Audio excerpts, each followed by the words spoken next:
Travis Bickle, Robert De Niro's twitchy, insomniac cab driver from Martin Scorsese's 1976 Taxi Driver, has been read the same way for 50 years. A lonely man, living in a decrepit city, eventually shaving his head into a mohawk, and somebody bleeds. That's the version that lets you stay comfortable. The standard reading assumes Travis had a self to lose, that there was a coherent person underneath the insomnia and the journals, and New York broke him. Watch the film again without the mythology. Travis Bickle is building up. That's worse than breaking down. He's assembling something that looks enough like a self to function. Every choice is borrowed, every phrase rehearsed, all of it traceable to a film he watched or a war he heard about. He's performing sanity from a script he stitched together out of westerns and the mythology of the American warrior. The film's actual horror? It works. It works on Travis, and eventually, it works on us. We just don't like admitting that last part, because if it works on him, it can work on anyone. And that risk, that's Taxi Driver.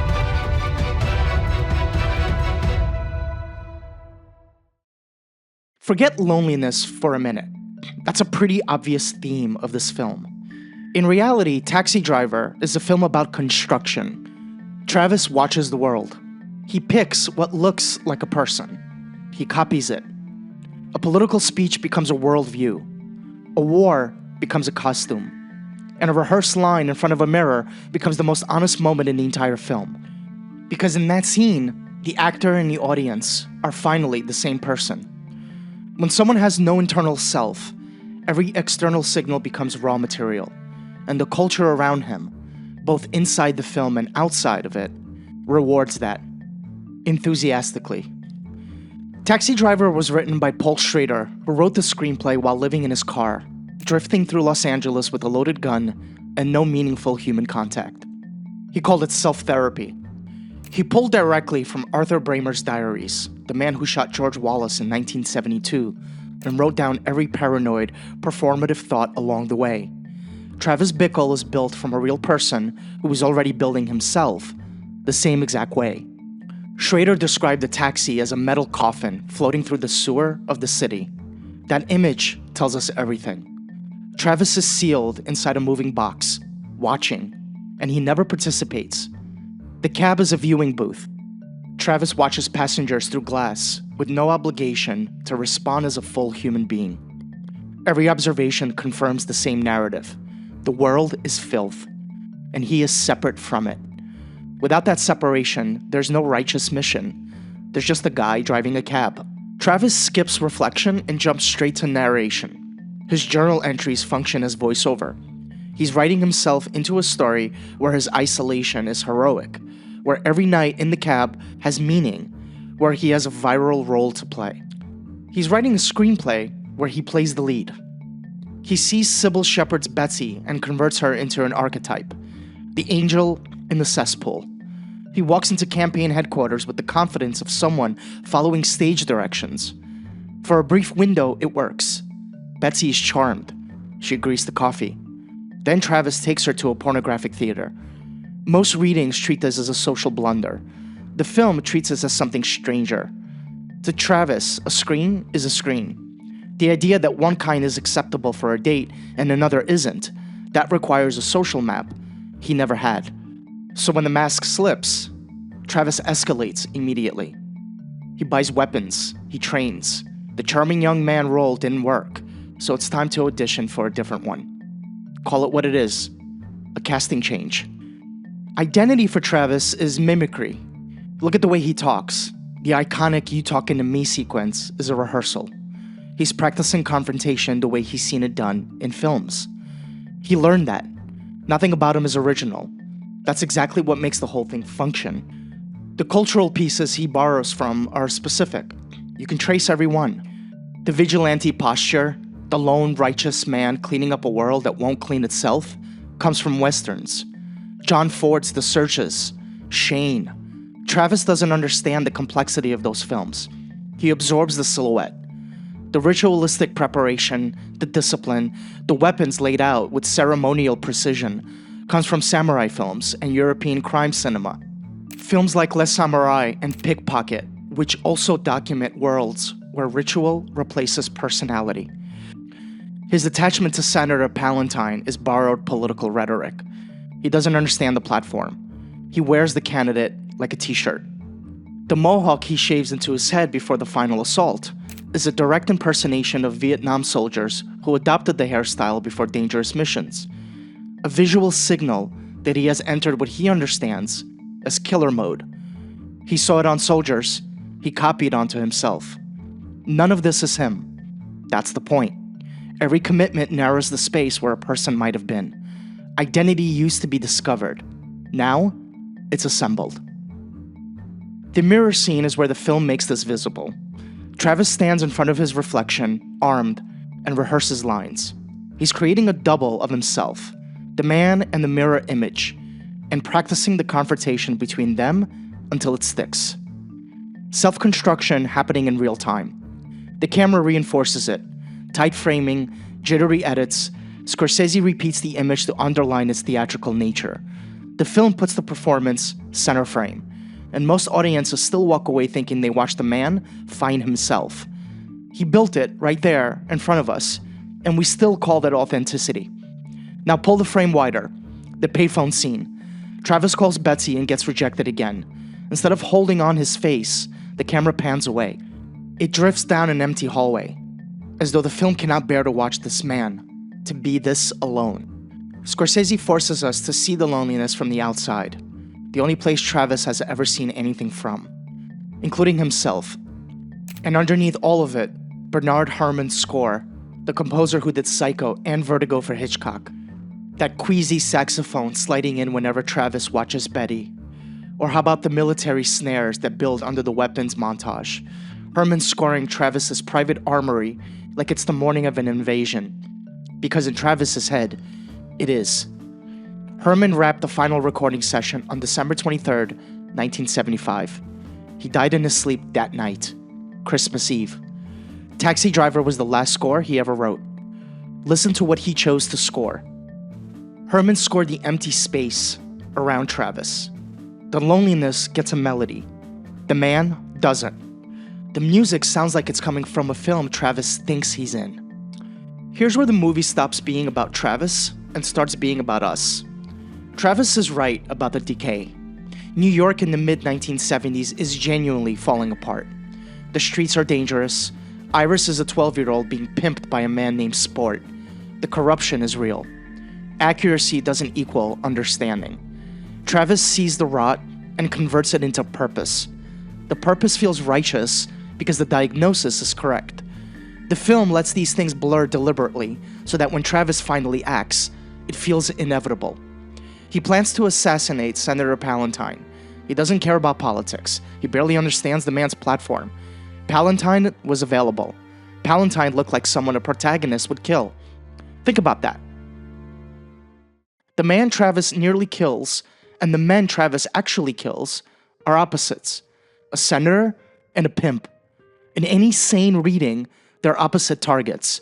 But Travis reads cinematically. The role demands a climax, and Travis provides one wherever the opportunity presents.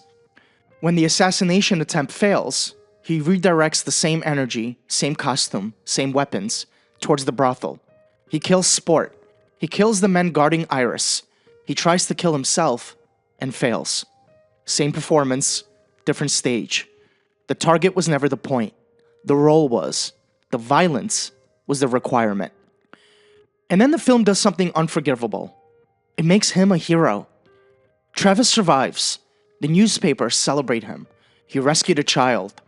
Iris's father writes him a letter of gratitude. Even Betsy finds her way back in his cab and sees him differently. The world sees a hero. The performance stays invisible. Taxi Driver won the Palme d'Or at Cannes in 1976. The film that diagnoses this mechanism was itself received as a masterpiece. The audience clapped for Travis. Then it clapped for the movie that was trying to tell them not to. Travis is the role now. There's no version of him underneath it anymore. The applause sealed him in. But Travis didn't just stay on the screen. On March 30th, 1981, 5 years after the film was released, a young man named John Hinckley Jr. shot Ronald Reagan outside the Washington Hilton. Hinckley had seen Taxi Driver at least 15 times. He adopted Travis's army jacket. He drank peach brandy because Travis drank peach brandy. The guns came next, because Travis collected guns. So Hinckley did the same. He fixated on Jodie Foster, the actress who played Iris, because Travis had fixated on a young woman he needed to save. He wrote Foster letters. He followed her to Yale. He shot a sitting president to win her attention. Forget inspiration. Hinckley was performing the character. A fictional man, built from other fictional men, produced a real assassination attempt against a real head of state. Travis was no longer just a character. He stopped being a character the moment somebody else picked up the script. Now scale that forward 50 years, and we have the literally me phenomenon, in which young men online identifying with Travis Bickle, with Patrick Bateman, with Lou Bloom, with Arthur Fleck, with Ryan Gosling's nameless driver in Drive, comes down to recognition of the performance. A figure superior in his solitude. A script they can adopt to make sense of real frustration. Todd Phillips openly admitted that Joker was built on Taxi Driver's skeleton. That's why Robert De Niro's in that movie, as an acknowledgement. The mechanism got recast. Arthur Fleck is Travis, with a different costume and a louder audience.